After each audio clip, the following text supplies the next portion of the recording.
Woman leaves house to neighbor, he drops to his knees when he looks inside. John looked at the old house with familiarity. He had done so much work on the house. He's fixed windows, retiled the kitchen, and countless other things. He was still stunned. He could not believe that the place belonged to him now. He opened the door and stepped inside his new property. John noticed something strange on the table, and once he recognized it, tears started streaming down his cheeks. Judith Almadovar lived in rural Alaska for her entire life. She was 89 years old and content with her life. She adored the beautiful landscapes and how quiet the area got at night. She despised the city and was content with her simple life. She and her husband had been married for nearly 70 years, and they had 2 beautiful children.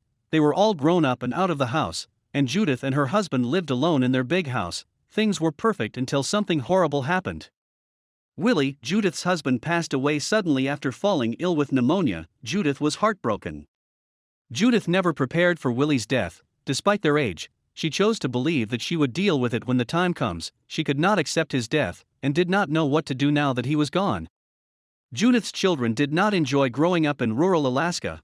They wanted to live in the big city, and moved to Washington as soon as they could. After Willie passed, Judith's children asked her if she wanted to move in with them. Judith could not imagine living anywhere but rural Alaska, so she politely declined. Her daughters will never understand why she loved living there, only Willie did.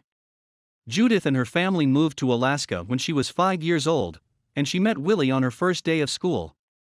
Willie built a 1-bedroom cottage with his own hands on a family member's ranch to provide them with a place to dwell, but what was supposed to be a temporary solution developed into a more permanent situation.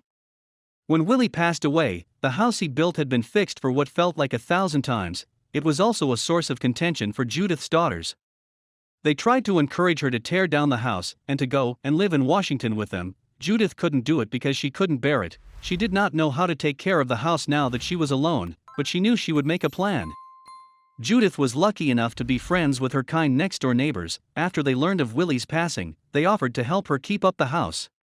They weren't able to do constant labor to keep the house livable as they were also quite old. They also did not have the time to, as they had their own share of problems. The neighbors had a son named John. After years of being homeless, the 25-year-old decided to move back in with his parents. John, however, did not find the small town charming at all. John was desperate for independence, but finding a job in such a small town was impossible. Was John the answer to Judith's conundrum? John was only 25 years old, so he had more stamina and strength than his parents. Therefore, he told Judith that he would be able to help her with the house. He repaired so many broken things, like the shutters, the leaky roof, and the broken oven. He really did make Judith feel more comfortable. Judith wanted to compensate John for his hard work, but he refused to take her money. He owed her a lot more than money after all. The small community was tight-knit, so once John moved to town, the whole town knew he had been homeless. People always looked at him funny and whispered when he walked around town. People called him horrible names such as bum and leech. Because of this, the townspeople refused to give him a job. Judith and Willie, however, always treated him with kindness and respect. They frequently invited John over for dinner. John always felt welcome in their house, and to repay their kindness, John made a promise to ensure that Judith was taken care of, but he had no way of knowing what fate had in store for him. John kept his word and took care of Judith. He picked up her groceries, cleaned up her house, and kept up with all the repairs. Judith loved his company, and their bond grew stronger.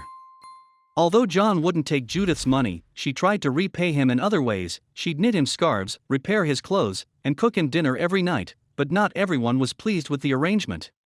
John's parents were not happy when they found out that he'd been working for Judith for free.